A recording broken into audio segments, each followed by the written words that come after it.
हरे कृष्णा राधे राधे। दोस्तों, आप सभी का मेरे इस यूट्यूब चैनल में हार्दिक स्वागत है। हिंदू धर्म में विशाख मास का सबसे ज्यादा महत्व माना जाता है क्योंकि यह मास को गृहस्थों का बताया गया है।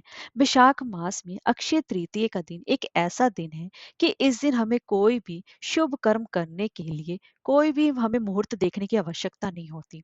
इस दिन किया गया स्नान दान पूजा पाठ में कई गुना ज्यादा पुण्य की बढ़ोतरी कराता है।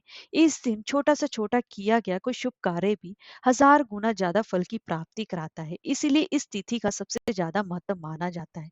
इस दिन सुबह सूर्योदय से पूर्व स्नान करना, भगवान विष्णु जी के निमित्त पूजा पाठ करना और अपनी समर्था के हिसाब से जल दान करना बेहद ही पुण्य की बढ़ोतरी कराने वाला है। इसीलिए इस दिन को कभी भी व्यर्थ नहीं जाने देना चाहिए। इस दिन ज्यादा से ज्यादा अपना समय शुभ पुण्य कर्मों में ही लगाना चाहिए और यथा संख्या अपनी समर्था के हिसाब से दान करना चाहिए। तो दोस्तों, आज की इस वीडियो में मैं आपको विशाख मास महात्म का 10वां अध्याय श्रवण करवाने जा रही हूँ। इसके पहले के 9 अध्याय मेरे चैनल पर अपलोड है, आप वहां पर जाके श्रवण कर सकते हैं। चलिए आज की कथा प्रारंभ करते हैं। वैशाख नाम वाला प्रेत अपनी और बाकी दोनों प्रेतों के विषय में बताकर चुप हो गया।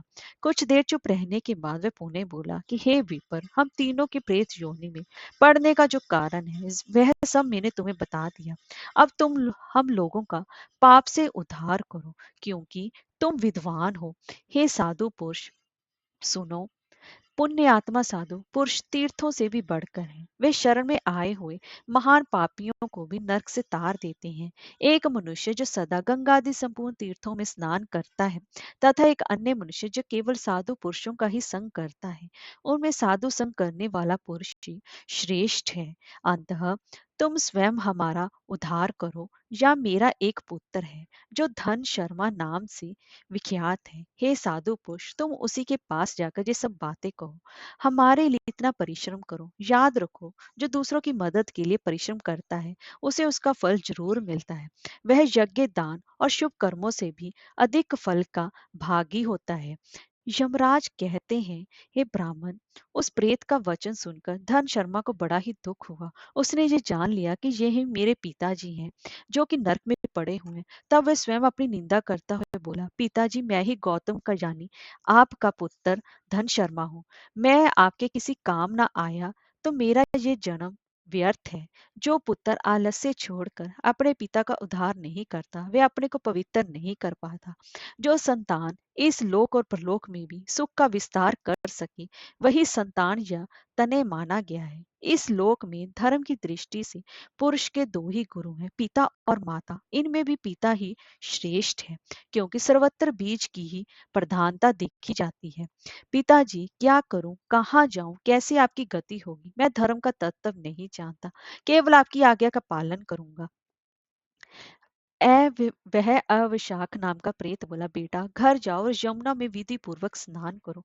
8 से 5वें दिन विशाख की पूर्णिमा आने वाली है, जो कि सब प्रकार की उत्तम गति प्रदान करने वाली है तथा देवता और पितरों के पूजन के लिए सबसे ज्यादा उपयुक्त है। उस दिन पितरों के निमित्त भक्ति पूर्वक तिल मिश्रित जल, जल का घड़ा, अन्न और फल का दान करना चाहिए। उस दिन जो श्राद्ध किया जाता है वह पितरों को हजार वर्षों तक आनंद प्रदान करने वाला होता है। जो वैशाखी पूर्णिमा को विधि पूर्वक स्नान करके ब्राह्मणों को खीर का भोजन कराता है और वह सब पापों से मुक्त हो जाता है। जो धर्मराज की प्रसन्नता के लिए जल से भरे हुए 7 घड़े दान करता है वह अपनी 7 पीढ़ियों को तार देता है। बेटा, त्रयोदशी, चतुर्दशी तथा पूर्णिमा को भक्ति परायण होकर स्नान, जप, दान, होम, जो श्री माधव का पूजन करे और उसे जो फल मिले वह हम लोगों को समर्पित कर दो। और इसी के साथ ये दोनों प्रेत भी मेरे परिचित हो गए। अंत इनको इसी अवस्था में छोड़कर मैं स्वर्ग में नहीं जा सकता। इन दोनों के पाप का भी अंत आ गया है। यमराज कहते हैं कि हे ब्राह्मण, बहुत अच्छा कहकर वह श्रेष्ठ ब्राह्मण धन शर्मा अपने घर गया और वहां जाकर उसने सब कुछ उसी तरह किया। वह प्रसन्नता पूर्वक परम भक्ति के साथ विशाख स्नान और दान करने लगा। विशाख की पूर्णिमा आने पर उसने आनंद पूर्वक भक्ति से स्नान किया और बहुत से दान करके उन सबको पृथक पृथक पुण्य प्रदान किया। उस पवित्र दान के संयोग से वह सब आनंद मगन हो विमान पर बैठकर उसी समय स्वर्ग को चले गए। ब्राह्मणों में श्रेष्ठ धन शर्मा भी श्रुति स्मृति और पुराणों का ज्ञाता था। वह चिरकाल तक उत्तम भोग भोग कर अंत में ब्रह्मलोक को प्राप्त हुआ। अतः ये वैशाख की पूर्णिमा परम पुण्यमयी और समस्त विश्व को पवित्र करने वाली है। इसका महत्व बहुत बड़ा है, अतः मैंने संक्षेप में तुम्हें इसका महत्व बतला दिया है। जो वैशाख मास में प्रातःकाल स्नान करके नियमों के पालन से शुद्ध चित्त हो भगवान मधुसूदन की पूजा करते हैं, वे ही पुरुष धन्य हैं, वे ही पुण्य आत्मा है तथा वे ही संसार में पुरुषार्थ के भागी हैं। जो मनुष्य वैशाख मास में सवेरे स्नान करके संपूर्ण यम नियमों से युक्त हो भगवान लक्ष्मीपति जी की आराधना करता है, वह निश्चय ही अपने पापों का नाश कर डालता है। जो प्रातः काल उठकर श्री हरि विष्णु जी की पूजा के लिए गंगा जी के जल में डुबकी लगाते हैं, उन्हीं पुरुषों ने समय का सदुपयोग किया है। वे ही मनुष्यों में धन्य तथा पाप रहित है। वैशाख मास में प्रातःकाल नियम युक्त हो मनुष्य जब तीर्थ में स्नान करने के लिए पैर बढ़ाता है तो उसी समय ही श्री माधव जी के स्मरण में और नाम कीर्तन से उसका एक एक पग अश्वमेव यज्ञ के समान पुण्य देने वाला होता है। श्री हरि जी के प्रीतम विशाख मास के व्रत का यदि पालन किया जाए तो यह मेरु पर्वत के समान बड़े उग्र पापों को भी जलाकर भस्म कर डालता है।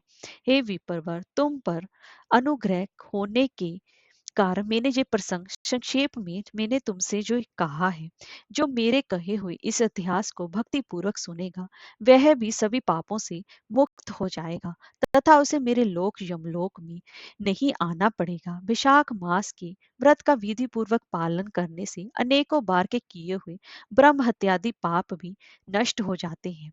निश्चित बात है वह पुरुष अपने 30 पीढ़ी पहले की पूर्वजों और 30 पीढ़ी बाद की संतानों को भी तार देता है, क्योंकि अनायास ही नाना प्रकार के कर्म करने वाले भगवान श्री हरि जी को विशाख मास बहुत ही प्रिय है।